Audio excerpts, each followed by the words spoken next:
خۆشەویستانم ئەو کاتتان شاد. ئەلبەت هاوکاتی گۆڕانکاریەکان لە ڕۆژهەڵاتی ناوەڕاستدا هێشتاش ڕژێمی کۆماری ئیسلامی ئێران کۆمەڵێک گرفتی ناوخۆیی هەیە لە وڵاتەکەدا. گرفتەکان وە نەبێت تەنها هەر لە نێوان لایەنی کۆنەپارێزی ئێرانی لەگەڵ بەرەی ڕیفۆرمخوازانی ئێرانیدا بن، لە ناو بەرەی کۆنەپارێزیشدا لە ئێستادا کۆمەڵێک قەیران سەری هەڵداوە بۆ باسکردنی پرسی ئێران لە نێو ئەم ئاڵوگۆڕانەی خاوەرمیانەدا.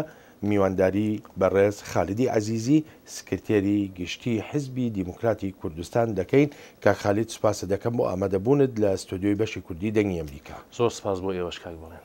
بە سەرەتا لەو پرسیارەوە دەست پێ بکەین. ئەم سەروەختی گۆڕانکاریەکانە لە ناوچەی ڕۆژهەڵاتی ناوەڕاستدا بە تایبەتی لە جیهانی عەرەبیدا ئەوەی کە بە بەهاری عەرەب ناسراوە، زۆر پێشبینی هەبوون کە ئەم ڕووداوانە خێرا بە خێرا پەرەپسەنن و وڵاتێکی وەکو ئێرانیش بگرێتەوە ئەگە بەراورد بکرێت لەگەڵ ئەو وڵاتانەی تر کە ئێستا جەرمە و کێشەیان تێدایە و خەڵکی ئەو وڵاتانە بە دوای ئاڵوگۆڕدان، بەڵام نەمان بینی. ئەکرێت پێمان بڵێ بۆ؟ من پێم وایە ئەو پێشبینیانە ئێستاش دەکتری هەر لە جێگای خۆی بێ، تەنیا فاکتۆری زمانی واتە کەنجێ دەبێت لە ئێرانیش بەو شێوە دەست پێ بکات. پێم خۆشە لێرە ئاماژە بە شتێک بکەم، ئەویش ئەوەیە دەوری 2 ساڵ پێش ئێستا کەوتم و جۆڵانە لە ئێران هاتە گۆڕێ، کۆمەڵانی خەڵکی ئێران بە میلیۆنها کەس ڕژانە خەیابان باسی مافەکانی خۆیان دەکرد، باسی ئازادیان دەکرد، باسی مافی مرۆڤیان دەکرد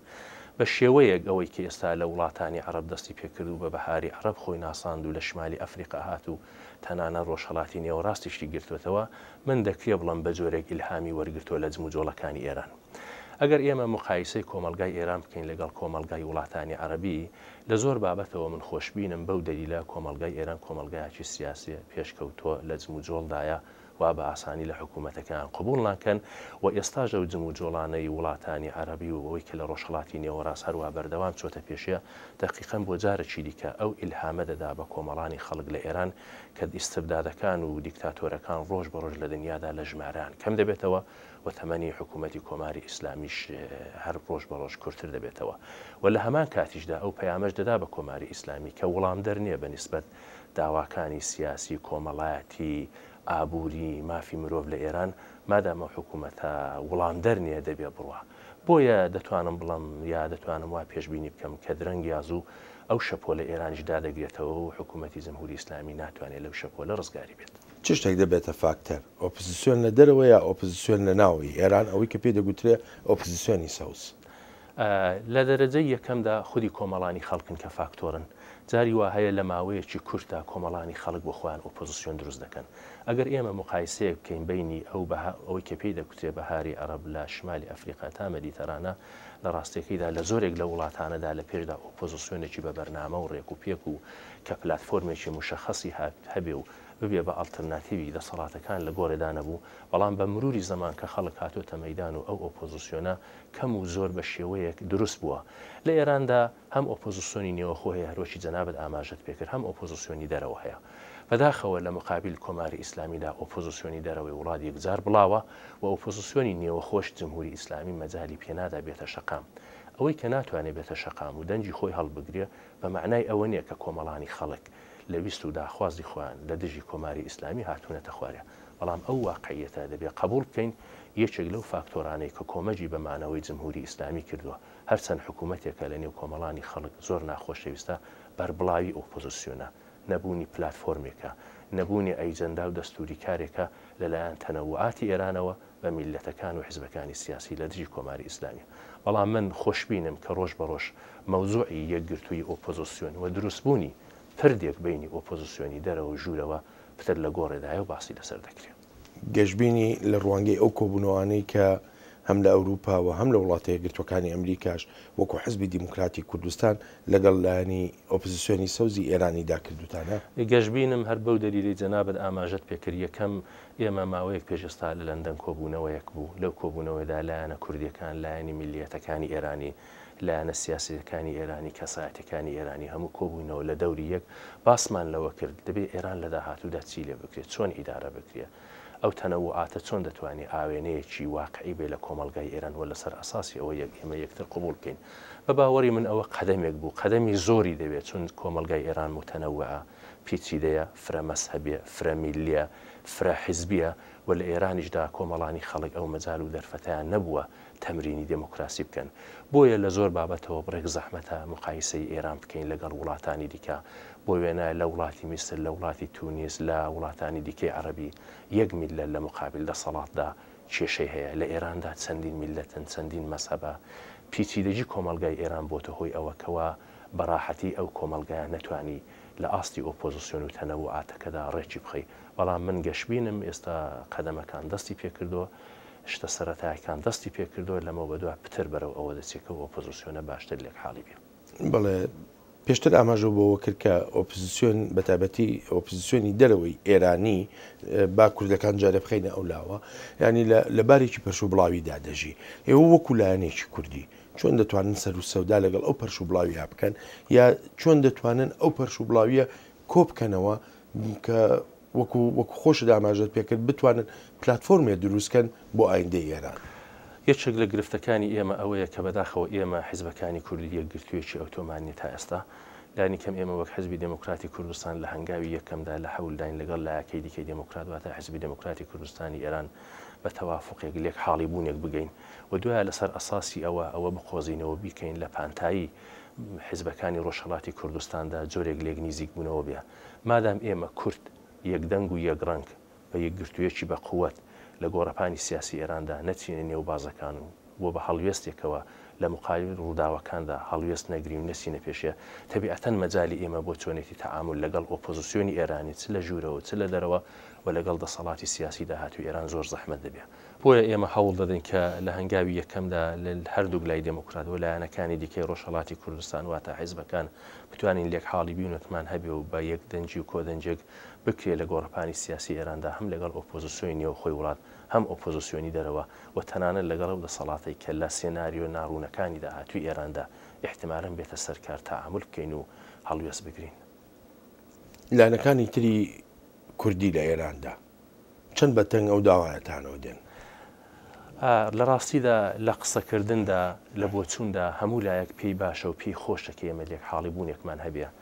پلتفۆرمێکمان هەبێ، کۆدەنجێکمان هەبێ، تەنانەت بەرەیەکمان هەبێ، بەڵام ئەوە کافینێ. ئێمە دەبێت لەمەوە بەدوای بچینە نێو هێندێک شتی عەمەلی. هیچ لایەنێک نییە ئەوەی پێ خراپ نەبێت کە ئێمە بڵاوین، هیچ لایەنێکیش نییە ئەوەی پێ باش نەبێت کە ئێمە دەبێت چۆن لێک نزیک بینەوە. بەڵام بەداخەوە ئەو ئینشعابات و ئینشقاقات و لەتبوونانە لە چەند ساڵی ڕابردوودا تا ڕادەیەکی زۆر لە باری ڕەوانیوە شوێنەواری خراپی داناوە، هەم کۆمەڵانی خەڵک لە کوردستانی ئێران و هەم ئەندامانی حزبەکانیش تا ڕادەیەکی زۆر گرفتاری ئەوەنە. بۆیە دەبێت پێشەم شتێک ئێمە شوێنەواری ڕەوانی ئەو لەتبوونانە لە بین بەرین، بگەینە مەرحەلەیە کە مەجال بدەین زۆرتر لەسەر داهاتوو قسە بکەین، ئەوەی لە ڕابردوودا ڕووی داوە بە مێژوویدا بین. ناکری ئێمە بە مێژوو سیاست بکەین، بەڵکە سیاستکردن ئەوەیە چۆن وڵامی ویست و داخوازەکانی ئێستا بدەیەوە بۆی کە لە داهاتوودا چۆن لە سێناریۆ ناڕوونەکانی ئێراندا ئێمە دەورێکی باشمان هەبێ. ئێوە وەکو حزبی دیموکراتی کوردستان چەندێک تێگەیشتنتان هەیە لەگەڵ ئۆپۆزیسیۆنی سەوز لە ناو ئێراندا کە ببنە خاوەن یەک بەرنامە یەک کارنامە بۆ ئایندەی ئێران؟ پێ وایە جنبشی سەوز بگاتە ئەو ڕادەیە کە بڵێ گۆڕانکاری لە ڕژێمەکەدا هەبێ لە ئێرانە؟ جنبشی سەوز جنبشێکی بەربڵاوە، کۆمەڵانی خەڵکی جۆرا جۆری تێدا هەیە، شعار و دروشمی جۆرا جۆری تێدا هەیە، هێندێک شعاری تێدا هەیە باسی ڕوخانی کۆماری ئیسلامی دەکا، شعاری وای تێدا هەیە باسی سێکولاریزم دەکا، شعاری واشی تێدا هەیە دەڵە دەبێت لە چوارچێوەی قانونی ئاساسیدا لە کۆماری ئیسلامیدا گۆڕانکارێک بێتە پێشێونەوە ئەیک ئیسلاحات بکرێ. بۆیە جوڵانەوەی سەوز من بە جوڵانەوەیکی بربەرینی هەمەلایەنەی کۆمەڵانی خەڵکی دەناسم، بە حیزبێک و بە ئیدۆلۆژیک و بە کەسایەتێکی پێناسە ناکەم.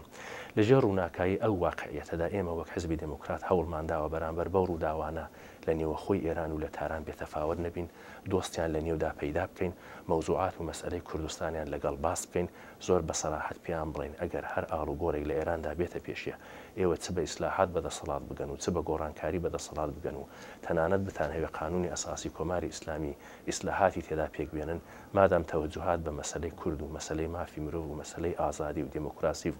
مافی ژنان و کۆمەڵێک مەوزوعاتی ئەساسی نەکەن، ئێوەش لەگەڵ ئەو مشکلاتە ڕوبەڕوو دەبن کە ئێستا کۆماری ئیسلامی لەگەڵی ڕوبەڕوویە.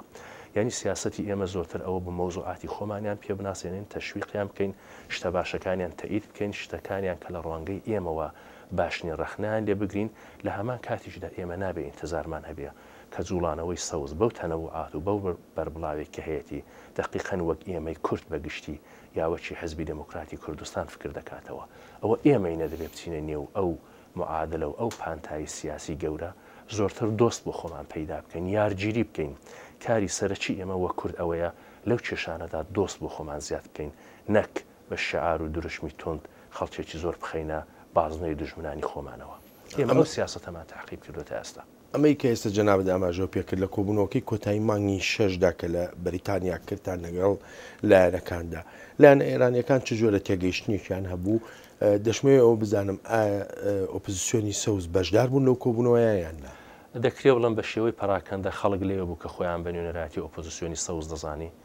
خەڵک لێوە بوون کە لەلایەن تەنانەت بەرەی سەڵتەنەت بوون خەڵک لێوە بوون لەلایەن بەرەی چەپەکان و کۆماری خوازەکان و میلیەتەکانی جۆرا و جۆر بوون ئەو باسانە تا ئەوجێ پەیوەندی بە ئێرانەوە هەیە لە دوو خانەدا دەچۆ پێشیە خانەی یەکەم ئەوەیە ئێستاژ لە نێو بەشێکی زۆر لە کەسایەتەکانی غەیرە کوردی ئێرانی حیزبەکانی غەیرە کوردی ئێرانی غەیرە میلەتەکانی بەندەستی ئێرانی باش بە باشی بوان حەل نییە فێدرالیزم یعنی چی ئێران لە داهاتوو چۆن ئیدارە بکرێ تەنەوعاتی میلی چۆن دەبێت مەسەلەی میلەت چیە مەسەلەی قەوم چیە کۆمەڵێک لێو باسانە کە زۆر تەبیعەیە لە بازنەی سیاسی لەگەڵەوانە بێتە گۆڕێ ئەگەوایە هەنگاوی یەکەم ئەوە بوو ئێمە پێناسەیەک بکەین لە ئێرانی داهاتوو لە ڕوانگەی ئێمەوە ئێران واحدێکی هەرزێ واحدێکی جۆغرافیایە میلەتەکانی جۆراجۆر تێدا دەژین لە مەرحەلەی دووەمدا ئەوە بوو کە ئێمە چۆن بەرخورد بەو جوڵانەوە بکەین کە لە نێوە خۆی ئێران دەسێتە پێشێ لەو پەیوەندێدا هەمووی هەوڵەکە ئەو بوو ئێمە دەبێت لە هێندێک شتی هاوبەش بگەڕین لەسەر هێندێک شتی حەدی ئەقل بە کورد و غەیرە کورد و بە حەزابی سیاسی جۆراجۆری ئێرانی لەسەری ساغ بینەوە وەو حەدە ئەقەلە سەوز و ئەوانەی دەرەوە و کورد و غەیرە کورد و چەپ و ڕاست و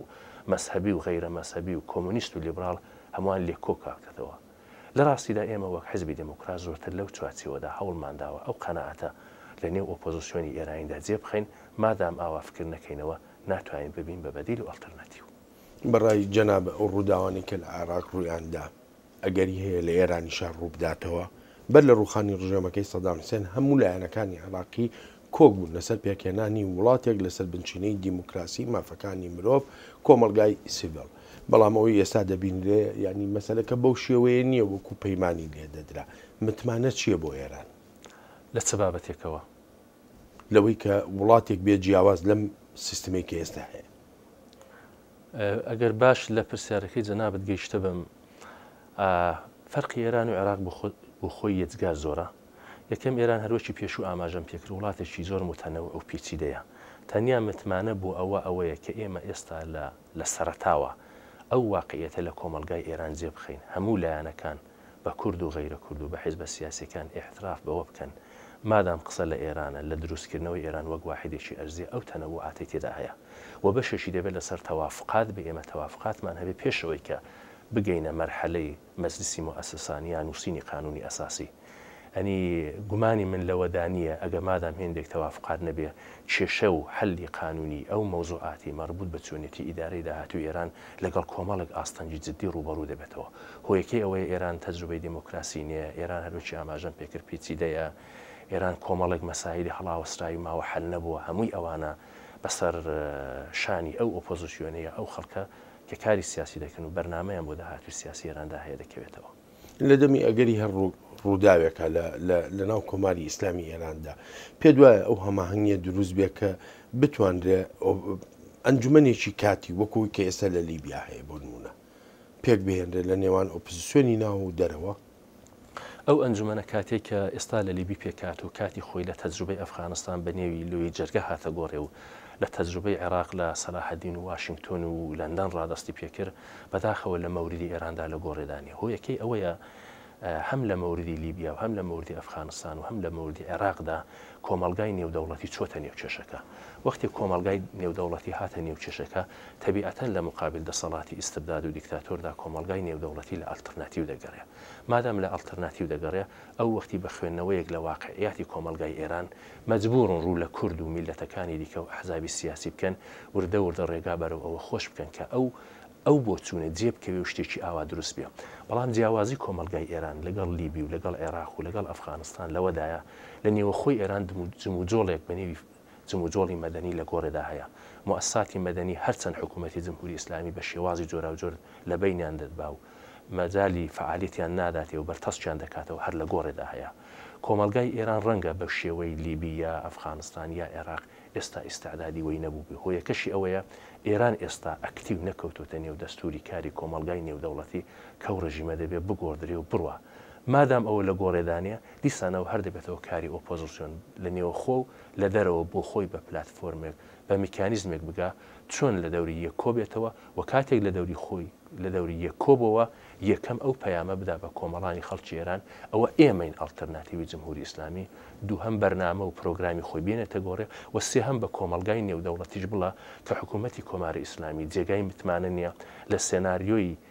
سیاسەتی گەورەی ئەمنیەتی نێودەوڵەتی و ناوچەییدا هەروە تهدیدا دەبێ بڕوە و دەبێت ئەو ئەڵتەرناتیوە جێگای بگرێتەوە. بۆیە جیاوازەکەی من لێرەدا دەبینم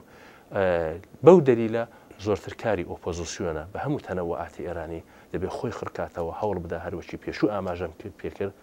لە شتە لانی کەمەکان پێک بگا بۆی کە متمانەیە هەم لە نێو خۆم هەم دەرەوەدا دروست بکە. کاکالێد ماوەیە لە مۆبەر حزبی دیموکراتی کوردستان کۆنگرەی خۆی کرد.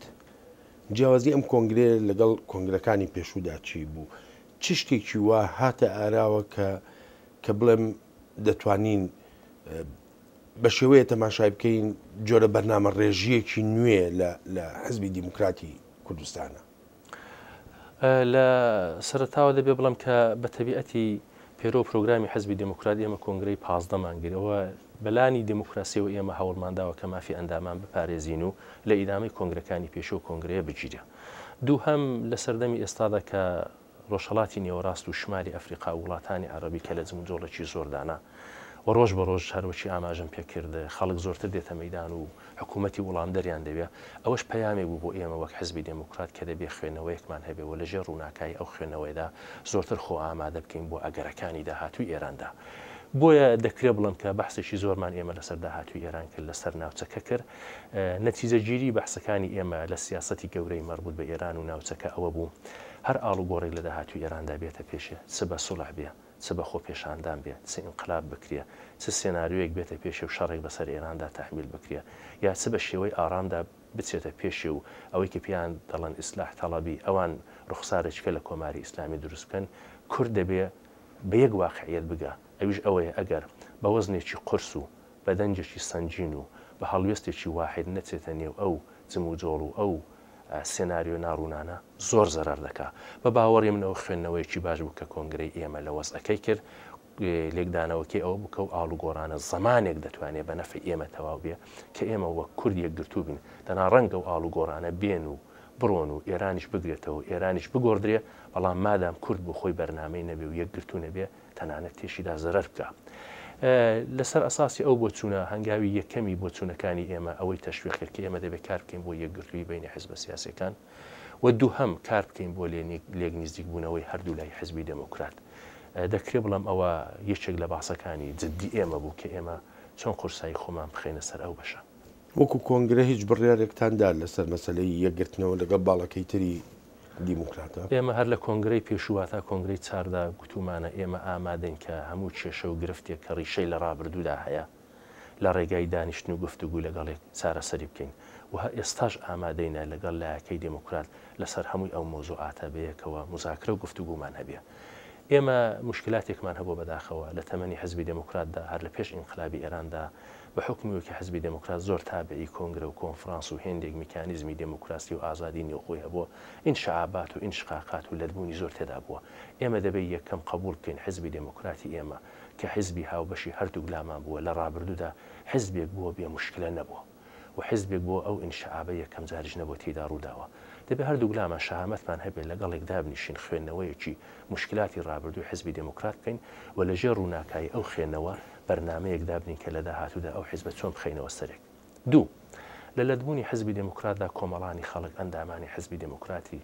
بە هەردوو لایەوە لە نێوە خۆی وڵات بەشدار نەبوون. زۆرتر مەوزوعێک بوو پەیوەندی بەو بەشە لە ئەندامانی حزبەوە بوو کە لە کەمپەکان و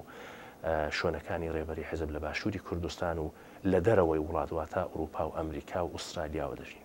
سێ لە نێوە خۆی وڵات فشارێکی دیزگار زۆر لەسەر هەردوو لای دموکرات هەیە کە دەبێت ڕێگا حلێک ببینەوە بۆی کە لێک نزیک بنەوە. چوار کۆنگرێ ئێمە بۆ جارێک کە تاکیدی کردەوە کە ئێمە ئامادەین لەگەڵ لایەکەی دیکەی دموکرات لەسەر هەمووی ئەو مۆزوعاتە دانیشتنمان هەبێ دەبێت لە سەرەتایەک لە شوێنێکرا دەست پێ بکەین و مادام دەستمان پێ کرد ڕەوابێتەکە عادی بێتەوە لەگەڵ یەکدا بنیشین ئەو جار مەرحەلە بە مەرحەلە بەرەو ئەوە بڕۆین کە چۆن بتوانین حزبی دموکرات بەیەکەوە دروست بکەینەوە ساغی بکەینەوە لەژێر ڕووناکایی تەجروبەکانی پێش و فەرهەنگێک دروست بکەین کە بە شێوەیەکی متەمەدیمانە لەسەر ئەمنیەتی حقوقی سیاسی فەردی بوو هەمووی ئەندامانی حزب بکرێ بەیەکەوە لە کاری جەمعیدا ئەو مکانیزمە جێبخەین و لە داهاتوودا ئەو هیوایە لە نێو کۆمەڵانی خەڵک لە کوردستانی ئێرانیشدا دروست بکەین کە ئێمە پەیامی ئێوەمان وەرگرتووە و قەدەمی یەکەممان بۆەوەی کە میلەتی کورد لە کوردستانی ئێران یەکدەنگ لە داهاتووی ناڕوونی ئێراندا دەوری هەبێ هەڵێناوەتەوە بۆیە من خۆشببین و کاری لەسەر دەکەین و هیوادارم کە نەتیجە بدە. باشە کاک خالد ئەی مەسلەی پێکێنانی بەرەیەک یا ڕێکخراوێکی چەتری لە نێو لایەنە ئۆپۆزیسیۆنەکانی کوردی ئێراندا ئەمە نەبووە بەرنامەیەک لە کۆنگرێک لە کۆنگرەی ئێمەشدا دقیقەن باسی وەکرا کۆنگرەی ئێمە کۆمیتەی ناوەندی هەڵبژاردەی کۆنگرەی پازدەی ڕاستپاردووە کە دەبێت تێبکۆشی هەوڵ بدا بۆ لێک نزیکردنەوەی هەموو لایەنە سیاسەکان بەڵام ئەگە زۆر بەڕاشکاوی و زۆر بە سەراحەت بڵم تا دوو لای دموکرات بە یەک نەگەن میکانیزمێک لە تەنزیم و علاقات و ڕەوابەتیان لەگەڵێکدا نەمەزێن و وردە وردە بەرەو لێک نزیکبوونەوە و یەکگرتنەوە نەچن ئاسۆی دروستبوونی بەرەیەک لە کوردستانی ئێران بەداخەو زۆر لێڵە دەبێت واقعیاتەکە قبول بکەین. ئەو دوولایە مادام لەگەڵێک دانانیشن چۆن دەکرێت ئێمە قسە لە بەرەیەک بکەین کە هەردوو گلاشی تێدا بێ هیوادارم کە ئێمە هەوڵی بۆ بدەین و کاری بۆ بکەین. کاک خالد سوپاس دەکەم. زۆر سپاس بۆ جەنابیشت.